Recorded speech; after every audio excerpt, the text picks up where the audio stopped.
Hello and welcome to the 5th episode of Collectively Speaking, a new podcast which is looking at the big issues in the built environment. My name is Max Farrell. I'm the founder and chief exec of the LDN Collective, and we're a group of members who all have different skill sets, and we collaborate on projects with a social and environmental agenda.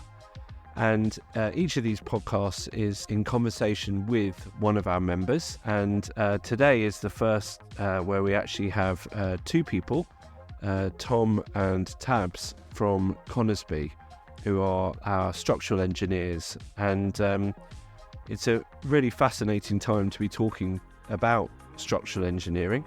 And we're going to look at a whole range of issues. But the real focus, I think, of the conversation is around heritage, and heritage as it relates to buildings and preserving, adapting and retrofitting buildings and the need to be prioritising doing that, but also the heritage of practices. Conisbee has been around for 40 years, I think, as of last year, and they've just gone through a whole succession plan and have come out the other side with a new leadership and a really strong culture that's holding everything together. It's really good to be here today at Conisbee's new and refurbished offices just next to Caledonian Road Station, and lovely offices they are around a courtyard. And today's podcast is the first that we've done with two people, so it's great to have here with me Tom Beavan and Tabitha Sudbury, who I will refer to as Tabs, partly because we've known each other for most of our lives. So great to be here today. So Conisbee, for those of you who don't know, is one of the UK's leading structural engineering firms. And it was fantastic to have them first involved in the LDN Collective. And we are looking at various schemes together. And they're one of these practices that are very thoughtful and inherently collaborative and also very pioneering. And that's what I'm keen to talk to you about today, Tom and Tabs. But firstly, I'll just, in terms of the practice and its evolution, I know that you have obviously this office in London, but you also have them elsewhere around the country. So maybe, Tabs, you could tell us a bit about the practice and where you're operating from and the people that you have, and maybe a bit about the culture of the place and what you like about working here at Conisbee. So our London offices were opened in 1982 by Alan Conisbee, who has since retired. And following from that, we opened up an office in Norwich and then Cambridge. Norwich has been going for about 8 years now, and I think the Cambridge office is 6 or 7 years. But we have recently opened an office in Colchester as well, so we are well covered throughout East Anglia and the South East. So at the moment we currently stand at just under 80 people working for us, which include civil and structural engineers and some care accredited engineers as well for our conservation heritage engineering squad. You mentioned there conservation, and I know that a lot of the work you do is around retrofit and refurbishing existing buildings, and some of the most iconic buildings in the country as well that you've been entrusted with, ranging from Buckingham Palace to St Paul's Cathedral, Royal Albert Hall, Windsor Castle, an incredible sort of list of very iconic and Grade 1 listed buildings and complexes. And what I was really interested in and wanted to ask you a bit about as well was that I know that you've been in the game of sort of low carbon consultancy for a long time. And it was, I think, 20 odd years ago that you set up this consultancy called XCO2. And that was actually a long time before a lot of people were talking about and thinking about zero carbon and climate change within the built environment. So what I'd like to know is a bit about, that heritage and how that's affected the work that you do, but also your thoughts on the way things are going. And one of the big sort of news stories in the last week or so has been the decision by the Secretary of State to call in the M&S redevelopment on Oxford Street and just recently decide to reject it as a new build. And that has huge implications for across the country for developers and landowners who need to look at retrofitting first or retro first. So could you tell us a bit about your history in this area and also where you think things are going? I think, obviously, Tab said we were founded in 1982. I think between 1982 and the late 90s, not a lot new build was built. So inherently, the practice was involved in refurbishing and updating buildings, typically in and around London, North London, Central London.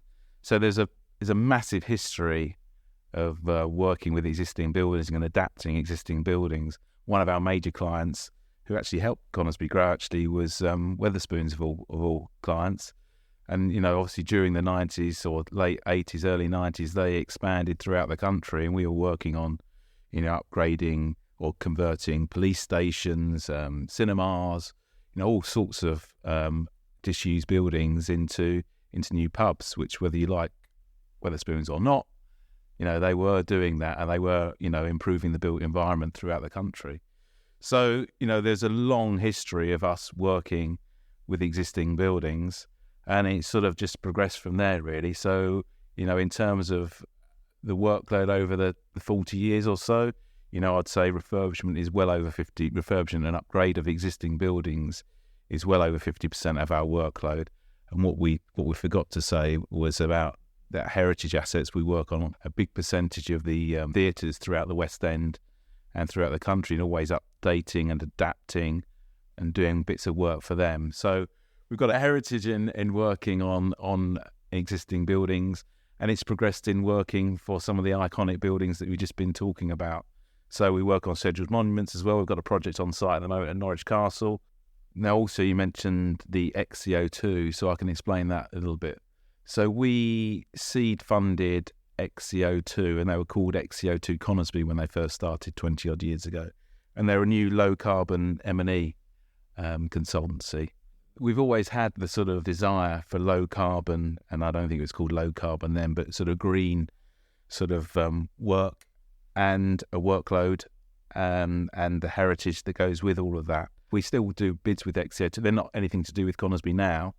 Conisbee doing the structural civil engineering, and XCO2 doing the mechanical and electrical engineering. So in terms of like retrofit and refurbishment, obviously structural engineering is a massively important part of that, because, and if everything is moving in that direction, or at least the need to sort of examine it and study it as how feasible it is first, and be a bit more creative in terms of how we can reuse and adapt existing buildings, because quite often developers, they often like to go down the new build route, because it means that they can achieve the specifications that they've always thought they needed, whether that's for offices or residential, but also in terms of complying with regulations around accessibility and so on.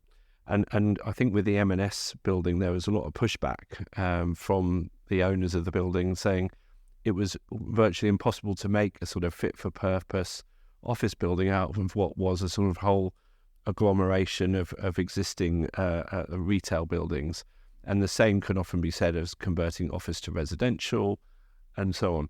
But the best buildings are ones that are adaptable and flexible. But when you have buildings that aren't designed for a particular use, how much more creative can we be in the sense that now we know we have to be? Where do you think the flexibility will come? I mean, the first thing that we get when we get involved in an existing building is sort of trying to do a back check on that existing building. So look at how the structure was designed in the first place, and then do an assessment on that existing structure.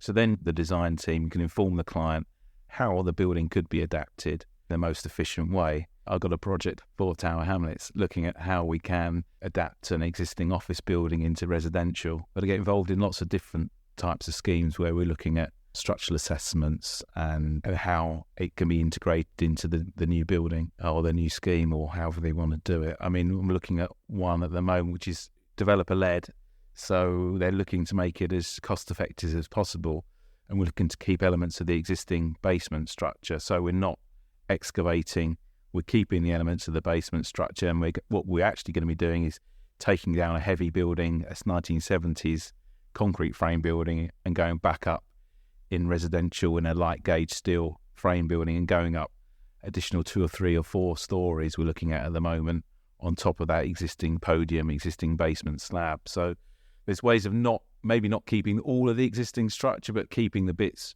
that are more cost effective for the contractor or developer. And also, when you put a basement into a building, it significantly increases the embodied carbon in that structure. So keeping elements of existing basement is obviously going to be much more beneficial for the embodied carbon number for that building. So in some ways, what you're saying is that we need to look at each development, each building on a sort of case by case basis, because there'll be certain elements that could and should be retained, and others that actually can be done in a more hybrid way into a mix. I think you're right, and I think there are lots of arguments for, and I've been reading up the arguments about the Oxford Street building, where they said, well, actually demolishing it and replacing it with a new building, the payback for carbon will be 10 years. So there's arguments both ways, but if you can keep elements of that structure, wrapping it in some sort of new facade, that's being done all the time in London at the moment, or throughout the country for that matter. But I think it's a hybrid thing. So I think obviously, M&S was saying it wasn't fit for purpose, but I'm sure there's ways you could have created an atrium or done something to the existing structure in a way that, you get the best of both. You're saving embodied carbon, but then you're wrapping it and adapting the building to make it fit for whatever uses. And that's the thing, isn't it? It's about a change in working practice in terms of how we approach these things. And actually the first study to be done is about how you might creatively retain and adapt. Yeah, and it's how the architect can feed back in. The architect has his hands tied, or her hands tied, a bit, because we're working with something. But then again, that gives you more different challenges, and obviously then M&E and how you service the building. So there's challenges for all the disciplines when looking at existing structure or retrofitting an existing structure. I think that what we try to do is, when we look at a building like that, we will think about the maximum impact we can make with the minimum amount of intervention. And I think that's just the most bang for the buck. Hard to get that one somewhere. Very good. Yeah. And I do that's definitely seems to be the way things are going, and rightly so, given the situation we're in with the climate emergency and having to think differently about these things. These days, it's not just about value engineering and added value. It's about looking at the value of the building across the environment, as well as the economy. The other thing that is interesting about Conisbee is you've been looking at and carrying out a lot of projects using modern methods of construction, as they're often called, although quite often they're not that modern anymore, because we've been doing it for a long time. Even goes back to the 70s, doesn't it, with prefab and so on. But you've been working in that area for over 20 years, and what I find interesting at the moment is we're going through this period where there's a lot of nervousness around MMC and off-site, and a lot of that is linked to the sort of well-publicised failures of organisations like Legal & General and their MMC factory, or Ilka Homes or Urban Splash, where they've gone into administration. And from what I can understand, a lot of that is down to not having a consistent sort of pipeline of homes to be built, and the planning system, I think, being very stop-start and unpredictable has a lot to do with that, because people often try and compare it to cars, but there's nothing stopping cars from being rolled out of a factory, and you can predict how many you're going to build, and then you can work your business plan around that. But it's very difficult to do that with buildings. And what struck me about what you were saying about heritage buildings needing to be sort of more of a hybrid approach, and I know that from talking to our MMC advisors, Better Delivery, that's often the route that things are going down these days, trying to be more standardised in terms of the products and the systems, but also trying to be more case by case about how much of it needs to be done off site, how much is traditional. So it'd be interesting just to hear your thoughts as someone that's, very much at the coalface of delivering these types of projects. I've been involved in MMC for over 20 years, looked at all the various materials. So I've looked at timber frame buildings, light gauge steel buildings, concrete panelised buildings. So I've worked with a whole host of different manufacturers over those years, used it very successfully on a number of projects. The key things that I think are holding it back at the moment is you need repetition. So you need, I think if you're looking at any project, you need at least 50 units of the same thing to make it worthwhile, to be economic. And not many, there are a number of projects that are like that, but it's not the majority of projects are like that. So that's where it fails to be economic in certain instances. I mean, I've worked on buildings looking at creating a one-stop shop medical centre. We looked at light gauge steel frame, concrete frame. The key challenge to modern methods of construction is, one, making it cost effective, because at the moment steel building traditionally is more cost effective than building it in MMC, unless you've got thousands of units. So that's a key challenge to the industry. Obviously it's lower carbon, so whether there's some taxes that can be brought in to make it more efficient, or incentives to build in modern methods of construction, because obviously you're reducing waste, you're reducing efficiency. So there are big challenges for the industry. And as you said, there were a number of casualties recently. People like L&G, Legal and General, Tom Bloxham with Urban Splash, or Ilka Homes are struggling to make it work. Then there's something fundamentally wrong, or something fundamentally needs to change within the industry. Whether it's government incentives, I'm not sure. But something needs to change, because at the moment, there's only a few bespoke manufacturers that are managing to keep going over a period of time. But if you were to think further ahead in, say, 15, 20 or 50 years' time, would you predict that everything will be done much more in factories? And, as someone that's always tries to be glass half full, I'm wondering if you were to predict when or how that things might change. Obviously, the planning system's got to adapt to that form of construction.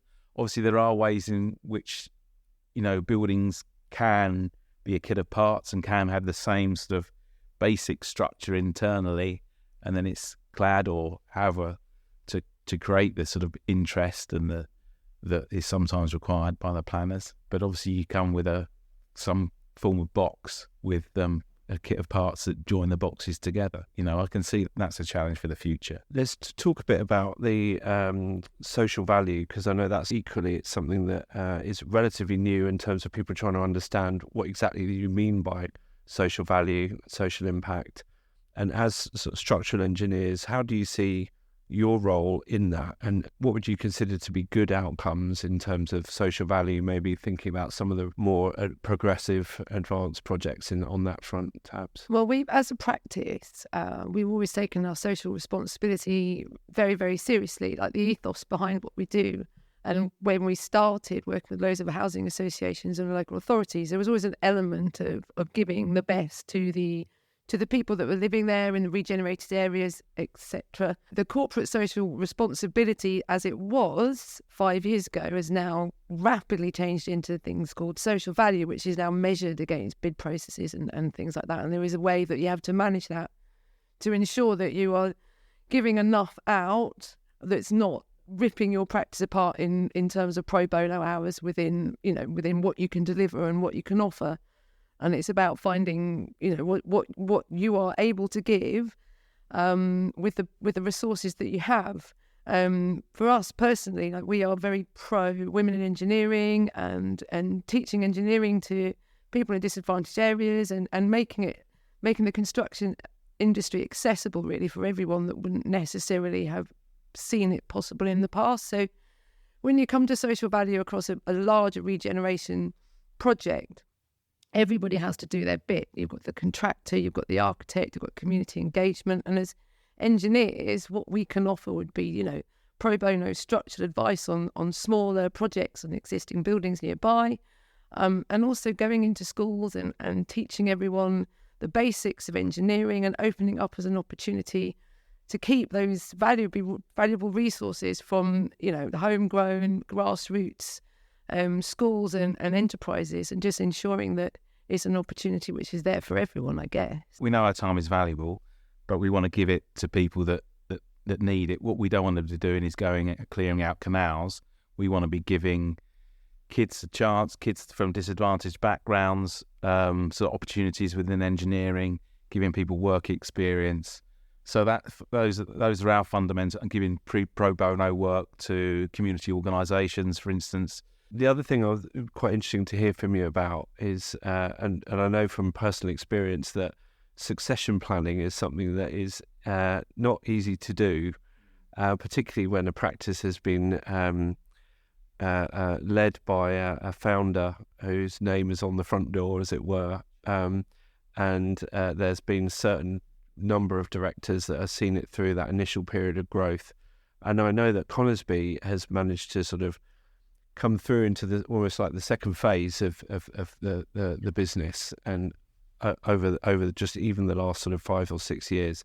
So could you tell me a bit about that, and maybe some lessons for others that you've learned? I can, and you're quite right. The practice was founded by Alan Conisbee. Alan Conisbee was here for 35 years or so. But the good thing, I've been a director since 2004, so I can't remember how many years that is, but anyway, 9, a long time. But he ran and this is to our benefit, he ran the practice in a very flat structure, so we were always equal shareholders, the directors, which made it easier when the succession plan was being planned, which was between 10 or so years ago, bringing up members of staff to become new directors. And we promoted everyone from within. So people that had been at the company 10, 15 years, that were pushing, running teams, they were, identified, and those people were brought in as a director. It was planned for 10 years. The company was set up in a way that it could be done easily, or more easily. I mean, it's never easy, but was to be done in a considered way.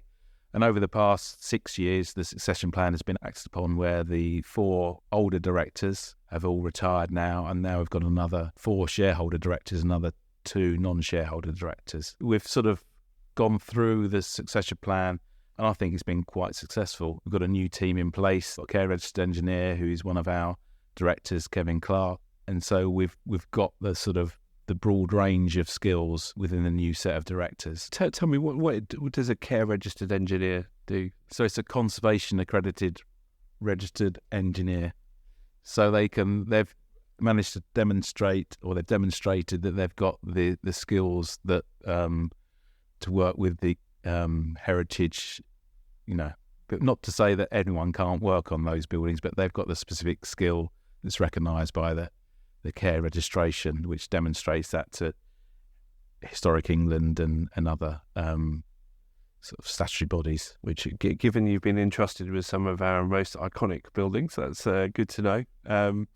So just finally then, I'll tell you what would be quite interesting for me to hear you talk about is, you mentioned about going into schools and, talking to them and encouraging them to become structural engineers or to get into the built environment. So if I was at a school or a college somewhere, and you wanted to tell me and explain to me and persuade me why I should become a structural engineer, how would you go about doing that, and what would you say? When I graduated, I didn't know what you wanted to exactly what you wanted to do.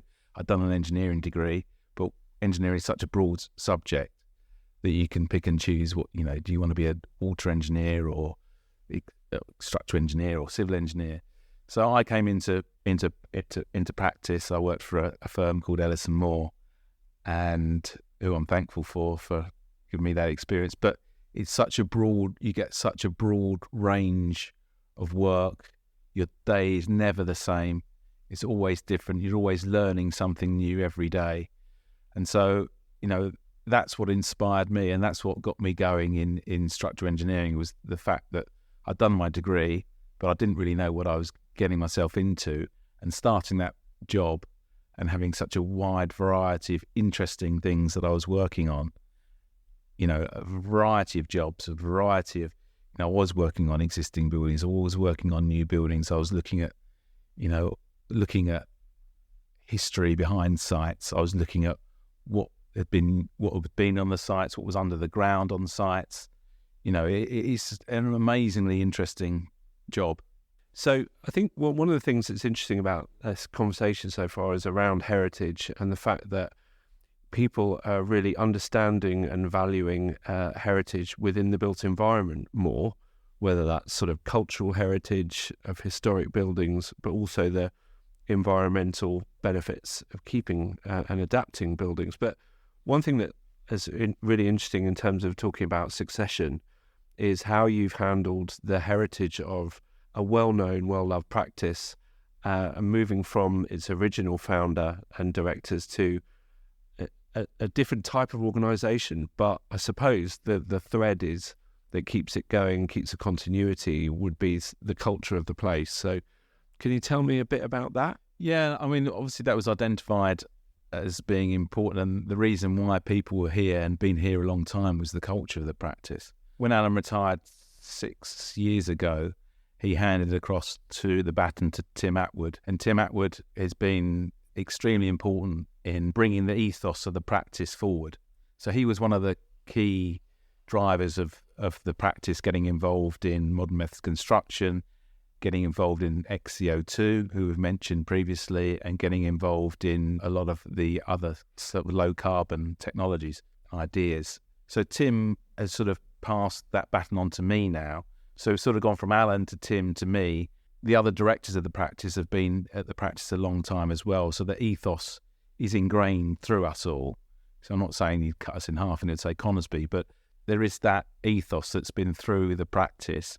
And the new 7 directors have all been at the company probably 10 plus years each. We've got the ethos now. And I know it's slightly different, but we've still got that ethos of what Conisbee is all about and, going forward, what we want to achieve. I think that's really interesting because any institution that endures tends to have that at its core, doesn't it? That set of values and culture. And Tabs, it'd be interesting to hear from you because obviously your particular area is around sort of the, not necessarily the technical side, but it's more around the branding, the business development, marketing, communications, stuff which is very much also in my world and often overlooked in terms of the importance of that.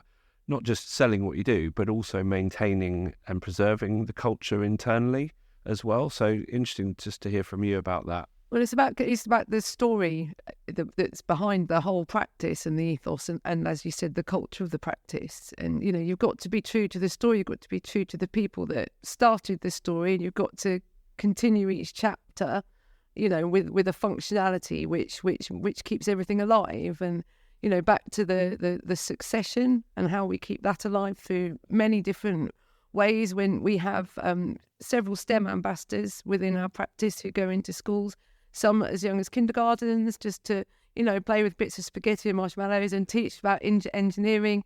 We've had work experience students here that have come in during their GCSE and A-level periods who've then gone off to university and come back as graduates and have carried on working there. So there is that ethic of it's a good place to work. Everyone gets on well. Everyone's got the same theories behind them that sort of drives them on into creating a better future for the built environment. And also that sort of ethics and sustainability, which is really important to Conisbee.